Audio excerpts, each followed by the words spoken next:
అందరికీ నమస్తే, welcome to our channel. రీసెంట్గా జగన్మోహన్ రెడ్డి గారు ఒక ప్రెస్ మీట్ పెట్టి కొన్ని సంచలన వ్యాఖ్యలు అయితే చేశారు. మరి ఈ అంశం పైన మనతో పాటు విశ్లేషించడానికి ఉన్నారు వికే కాజా రామబ్రహ్మం గారు. సార్ నమస్తే అండి. నమస్తే సార్. మన మాజీ ముఖ్యమంత్రి వర్యులు జగన్మోహన్ రెడ్డి గారు మరి రీసెంట్గా ప్రెస్ మీట్ పెట్టారు. చాలా కీలక సంచలన వ్యాఖ్యలు అయితే చేయడం జరిగింది. ఫస్ట్ ఆఫ్ ఆల్ వచ్చేసి అమరావతిలో అంతంత పెట్టుబడులు పెట్టేస్తున్నారు, ఎందుకు మౌలిక సదుపాయాల కోసం వేల కోట్ల అవసరమా?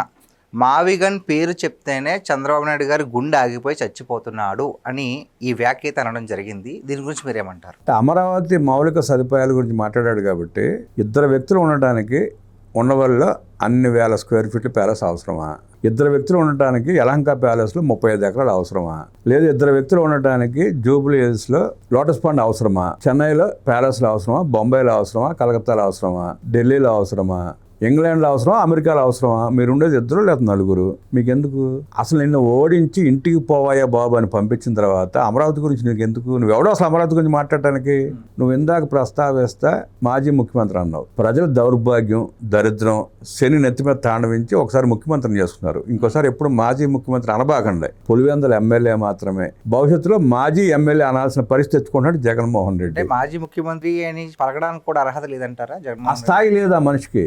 ఒక గజ దొంగనే ముఖ్యమంత్రి చేసుకున్న పాపానికి రాష్ట్రం ఎలా అనుభవించిందో, ఇప్పటికి ఎలా అనుభవిస్తూ ఉందో, ఎన్ని లక్షల కోట్ల రూపాయలు లూటీ చేసి ప్రజల నెత్తి మీద భారం వేసాడో మనం స్పష్టంగా చూస్తూనే ఉన్నాం. అలాంటి వ్యక్తిని మాజీ ముఖ్యమంత్రి అంటే ఆ పదవికి కూడా ఆ సీటుకి కూడా మన కళంకం తెచ్చినట్టే. అందుకని ఎమ్మెల్యేనే ప్రస్తావించండి. సార్ చూస్తే కనుక మావిగన్ అనే పేరు ఎత్తుతుడనే చంద్రబాబు నాయుడు గారు గుండాగిపోద్ది అని చెప్పేసి ఆయన అంటున్నాడు. దాని గురించి ఏమంటారు? మావిగన్ అని పేరు ఎత్తే చంద్రబాబు నాయుడు గారి గుండె ఆగిపోద్ది అని అనుకోవటంలోనే అతని మనస్తత్వం బయటపడతా ఉంది. ఎంత ప్రెస్టేషన్లో ఉన్నాడో, ఎంత బీపీ పెంచుకుని తిరుగుతున్నాడో, ఎంత మత్తి భ్రమించి మాట్లాడుతున్నాడో స్పష్టంగా అర్థమవుతా ఉంది. రాష్ట్రంలో అభివృద్ధి బ్రహ్మాండం జరుగుతూ ఉంది. లక్షల కోట్ల రూపాయల పెట్టుబడులు, లక్షల ఉద్యోగాలు, శంకుస్థాపన, ప్రారంభోత్సవంతో మతి భ్రమించింది జగన్మోహన్ రెడ్డికి. ఆ బీపీలో ఏం మాట్లాడుతున్నాడో అర్థం కాక పొద్దున ఇంట్లో బీపీ బిళ్ళలు ఇచ్చినట్లేరు, వచ్చి పిచ్చి పిచ్చి వాగుడు వాగుతున్నాడు ప్రెస్ మీట్లు పెట్టి. చేతకానాడని చెప్పి, అసమర్థుడని చెప్పి, లూటీకోరని, దుర్మార్గుడని చెప్పి ప్రజలు 11కు పరిమితం చేసి రాష్ట్రం నుంచి వెళ్ళగొట్టారు. రాష్ట్రం నుంచి పారిపోయాడు కదా. నీకెందుకు అసలు ఆంధ్ర గురించి, అమరావతి గురించి నీకెందుకు? నువ్వు ఎవడో మాట్లాడటానికి? నువ్వు ఎవడవే మాకు పనికిరావనే కదా నీకు 11 సీట్లు పరిమితం చేసి పంపించేసింది. మళ్ళీ సంవత్సరం తర్వాత పులివెందులో జడ్పీటీసీ ఎన్నికలు డిపాజిట్లో రాకుండా ఓడించింది ఎందుకు నిన్ను? ఈ పిచ్చివాగుడు వల్లే కదా. అంటే భవిష్యత్తులో ఎమ్మెల్యేగా కూడా పోటీ చేసి అనర్హత కోల్పోయి ఎమ్మెల్యేగా కూడా గెలిచే ఛాన్స్ లేకుండా చేసుకునే ప్రయత్నంలో భాగంగా పిచ్చి పిచ్చి వాగుడు వాగుతున్నాడు. మతి ప్రేమించి మాట్లాడటమే. మీరేమో ఎలా అంటున్నారు, ఆయన ఏమంటున్నారంటే కూటమి ప్రభుత్వం వచ్చిన తర్వాత హత్య రాజకీయాలు ఎక్కువైపోయాయి, అసలు పరిపాలన సరిగ్గా లేదు, ఆడపిల్లల మీద అఘాయిత్యాలు జరుగుతున్నాయి, అంతేకాకుండా మరి వంగవీటి మోహన్ రంగా గారు ఆయన చావు కారణం ఎవరు అని చెప్పేసి ఈ సందర్భంలో ఆయన తీసుకురావడం జరిగింది. అసలు దీని గురించి ఏమంటారు మీరు? హత్య రాజకీయాల గురించి మళ్ళీ ప్రస్తావిద్దాం. వంగవీటి మోహన్ రంగా గారు ప్రస్తావన తీసుకొచ్చావు కాబట్టి ఆ రోజు రాష్ట్రంలో ఉన్న కాంగ్రెస్ పార్టీలో పలుకుబడి గల వ్యక్తుల్లో ముఖ్య వ్యక్తి వంగవీటి మోహన్ రంగా. రాజశేఖర రెడ్డి అప్పటికే నామమాత్రుడే. వంగవీటి రంగా గారికి అసిస్టెంట్ లాగా పనిచేసిన వ్యక్తి తప్ప రంగా స్థాయి ఆనాడు రాజశేఖర రెడ్డికి లేదు. అప్పటికి ఇంకా రాలేదంటారు? ఆ స్థాయి లేదు. తిరుగుతున్నా డబ్బులు ఖర్చు పెట్టుకుని, కానీ ఆ స్థాయి లేదు. రంగా బ్రతికి ఉంటే మనకి రాజకీయ భవిష్యత్తు లేదు, కనీసం పీసీసీ మెంబర్గా అయ్యే పరిస్థితి కూడా లేదు అన్న ఉద్దేశంతో రంగా గారి హత్యకి ప్లాన్ చేసి రంగా గారిని అత్యంత కిరాతకంగా చంపించింది రాజశేఖర రెడ్డి. ఎవరి చేత అయితే చంపించాడో, ఎవరి చేత అయితే చంపించాడని చెప్పి ప్రజలు అనుకున్నారో, ఎవరు చంపారనుకున్న కేసులు బుక్ చేశారో, కేసులు పెట్టారో, రంగా కుటుంబం ఆరోపించిందో అదే వ్యక్తికి తన ఇంటి పక్కన జూబ్లీ హిల్స్లో 5 ఎకరాలు సుమారుగా ఇవాళ 1500 కోట్లు చేస్తుంది ఖరీదు. పేరు ప్రస్తావించవచ్చు అంటారా వద్దంటారు? పేర్లు ఎందుకులే, పేర్లు ప్రస్తావిస్తే మళ్ళీ వాళ్ళు హాస్పిటల్లో చేరే పరిస్థితి వస్తుంది. 5 ఎకరాలు కట్టబెట్టి, ఎందుకు కట్టబెట్టావు నువ్వు? రంగా హత్య గురించే కదా. ఆ సుఫారీని కదా అది 5 ఎకరాలు. వాడు ఆ కుటుంబం అనుభవిస్తుంది కదా. ఎవరైతే మీరు అందరూ అల్లరి చేసి ప్రచారం చేశారో ఆ కుటుంబం నీ పక్కనే ఉంది కదా, నీ కొడుకు పక్కనే ఉంది కదా. ఇప్పుడు జగన్మోహన్ రెడ్డి వస్తే హాయ్ బాయ్ అని చెప్పి సంకలగ్ర శ్రీగారి వాడు ఆళ్లే కదా. మరి రంగా గారి గురించి ఎందుకు ప్రస్తావన? రంగా గారిని చంపిన కుటుంబంలోని వ్యక్తులు నీ పక్కన పెట్టుకుని నువ్వు రంగా గారి హత్య గురించి ఎందుకు మాట్లాడతావు? అంటే నీ తండ్రిని ఇంకా దుర్మార్గుడిగా చిత్రీకరించి ప్రజలు అలరపాలు చేయాలని చూస్తున్నావా అని రేపు షర్బులు అడుగుద్ది, ఇబ్బంది ఏమి లేదు. సో చూస్తే కనుక మరి హత్య రాజకీయాల సంగతికి వస్తే ఏం చెప్తారు? హత్య రాజకీయాలంటే డ్రైవర్ సుబ్రహ్మణ్యాన్ని హత్య చేసి డోర్ డెలివరీ ఇవ్వటం హత్య రాజకీయం. డాక్టర్ సుధాకర్ని చంపి రోడ్డు మీద ఈడ్చి పోలీసుల చేత నానా ఇబ్బందులు పెట్టించడం హత్య రాజకీయం. అమర్నాథ్ గౌడ్ని పెట్రోల్ పోసి తగలబెట్టించి కేసులు కూడా రాకుండా మాఫీ చేయడం హత్య రాజకీయం. చంద్రయ్యని పీక కోసి చంపి తెలుగుదేశం పార్టీ కాదు జై జగన్ అని అనమని నియంత్రితంగా దారుణంగా హింసించడం హత్యా రాజకీయం. అవి హత్యా రాజకీయాలు అంటారు. ఇవాళ హత్యా రాజకీయాలు ఏం జరుగుతున్నాయి రాష్ట్రంలో? ప్రజలు ప్రశాంతంగా తమ జీవనాన్ని కొనసాగిస్తున్నారు.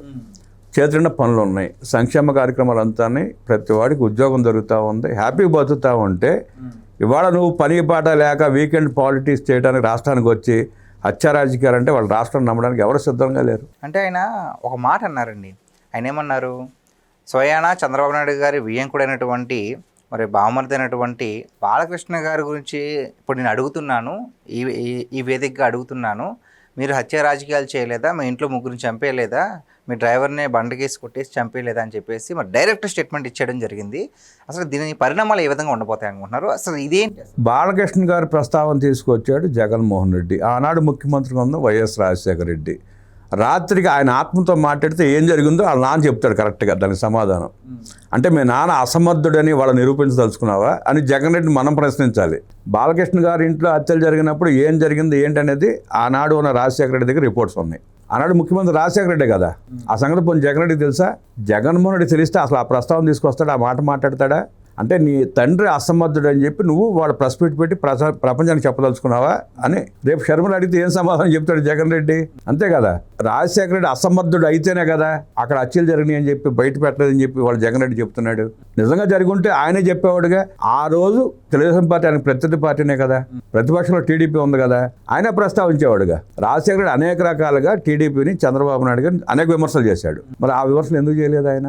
ఎలాగో రాజశేఖర రెడ్డి గారి ప్రస్తావన వచ్చింది కాబట్టి నా తండ్రి మరణం మీద కూడా ఇంకా నాకు సందేహం ఉంది, సస్పెన్స్ ఉంది సంథింగ్ అని చెప్పేసి ఆయన ఇప్పుడు ప్రస్తావిస్తున్నారు. ఇక్కడ డౌట్ ఏంటంటే ఎందుకు ఇప్పుడు ఈ హత్యల గురించి జరిగిపోయిన దాని గురించి ఎందుకు సడన్గా జగన్మోహన్ రెడ్డి గారు ఈ విధంగా ప్రస్తావిస్తున్నారు? మతి భ్రమించి మైండ్ చెడిపోయి ఏం చేయాలో ఏం మాట్లాడాలో తెలియక 24 గంటలు ఇంట్లో కూర్చుంటా ఉంటే భారతిరెడ్డి గారు కరబెట్టి కొట్టుంటుంది బయటికి పోమని. అందుకే వచ్చి పిచ్చి ప్రెస్ మీట్లు పెడుతున్నాడు. రాజశేఖర రెడ్డి గారి హత్య గురించి ప్రస్తావించాడు. ఎవరి మీద నువ్వు ఆరోపణలు చేసావు? రిలయన్స్ మీద ఆరోపణలు చేసావు. నువ్వు ముఖ్యమంత్రి అయినాక ఏం చేసావు? పరిమళ నత్వానికి రాజ్యసభ ఇచ్చావు. ఎందుకు ఇచ్చావు? నువ్వు రాజశేఖర రెడ్డి గారి మీద అనుమానం ఉందా? ఆ హెలికాప్టర్ యాక్సిడెంట్ రిలయన్స్ వల్లే జరిగిందన్న అనుమానాలను నువ్వు వ్యక్తపరిచి రిలయన్స్ సంస్థల మీద దాడులు చేసి ఆ రోజు పెట్రోల్ బంకుల మీద షాపింగ్ మాల్స్ మీద దాడి చేసి నువ్వు ధ్వంసం చేసి ముఖ్యమంత్రి అయిన తర్వాత నువ్వు ఆ కేసు రీఓపెన్ చేసి ఇన్వెస్టిగేషన్ చేయకుండా పరిమళ నత్వానికి రాజ్యసభ ఎందుకు ఇచ్చావు అని ప్రశ్నిస్తాను వాడు షర్మిల. ఏం సమాధానం చెప్తావు నువ్వు? చెప్పాలి కదా సమాధానం. నీ తండ్రి హత్యని కూడా నువ్వు రాజకీయాన్ని వాడుకుని ఏదో ప్రజలు ఇంకా భ్రమింపజేద్దాం అనుకుంటే బూమరాంగై చెప్పులతో ప్రజలు కొట్టే పరిస్థితి వస్తూ ఉంది కదా ఇవాళ. నువ్వు పరిమళ నత్వానికి రాజ్యసభ ఎందుకు ఇచ్చావు? దాని ఒకదానికి సమాధానం చెప్పానంట జగన్మోహన్ రెడ్డిని. ఇంకోటి ఏంటంటే రాష్ట్రం నష్టపోతుంది, రాష్ట్రంలో అసలు సుపరిపాలన లేదు అని చెప్పేసి ఆయన స్టేట్మెంట్ ఇస్తున్నారు. దీని గురించి మీరేమంటారు? అంటే రాక్షస పాలన పోయింది, నేను దోచుకోవడానికి మార్గాలు కనపడట్లేదు, ఇక్కడ సుపరిపాలన జరుగుతూ ఉంది, ప్రజలు సంక్షేమ అభివృద్ధి కార్యక్రమాలతో హ్యాపీగా జీవనం సాగిస్తున్నారు, ఈ పరిస్థితుల్లో నేను దోచుకుంటానికి ఏమి లేదురా దేవుడా అని తలకాయ గోడకేసి కొట్టుకుని వచ్చి ప్రెస్ మీట్ పెట్టినట్టు ఉంది. అది మనిషి మనిషిలా మాట్లాడితే దానికి ఒక విలువ ఉంటుంది, ఆ మాటకు ఒక అర్థం ఉంటుంది. మనిషి దిగజారిపోయి మృగంలా మాట్లాడినప్పుడు దానికి సమాధానం ఉండదు. ఏ సమాధానం ఉంటుంది? ఆయన విదేశీ పర్యటనకి వెళ్ళొచ్చి కూడా చాలా రోజులు అవుతుంది కదా సార్. ఇప్పుడు దాకా అంటే ఎప్పుడు కూడా వెళ్ళొచ్చినట్టే ప్రెస్ మీట్ పెడతారు. ఈ టైం గ్యాప్ ఎందుకు తీసుకున్నారంటారు? ఈ సమాచారం అసలు ఏముంది ఇక్కడ ప్రెస్ మీట్ పెట్టి నువ్వు మాట్లాడడానికి? నువ్వు అనర్హుడివి, ముఖ్యమంత్రిగా పనికిరావని ప్రజలను తిరస్కరించారు. కనీసం ఎమ్మెల్యేగా కూడా పనికిరాని స్థాయిలో దిగజారిపోయావు నువ్వు. అసెంబ్లీకి వచ్చి మాట్లాడలేని పరిస్థితి. అసెంబ్లీకి వచ్చి మాట్లాడితే ఎక్కడ నువ్వు మద్యం స్కామ్ చేసి చీప్ లిక్కర్ తయారు చేసి అమ్మి 32,000 ప్రాణాలు తీశారని చెప్పి నిలదీస్తారని భయంతో రాట్లా. 2 లక్షల మందిని ఆసుపత్రులు పాలు చేసి మంచాలకు పరిమితం చేశామని చెప్పి ప్రశ్నిస్తారని చెప్పి రాట్లా. 10 లక్షల కోట్ల రూపాయలు అప్పులు చేసి పారిపోయిన నిన్ను నిలదీస్తారన్న భయంతో అసెంబ్లీకి రావడం లేదు నువ్వు. ఇంకేమైనా ప్రెస్ మీట్ పెడతాడు? ఇవాళ సుమారుగా ఇప్పటికి 23 మాసాలు 23 లక్షల కోట్ల రూపాయలు పెట్టుబడులు వచ్చినాయి. 10 లక్షల కోట్ల రూపాయల పెట్టుబడులకు శంకుస్థాపనలు జరిగినాయి. రేపు ఎల్లుండో సోలార్ ప్రాజెక్టు ఒకటి 11 నెలల్లో రికార్డు సమయంలో పూర్తి చేసుకుని రేపు ప్రారంభోత్సవం జరుపుకుంటా ఉంది.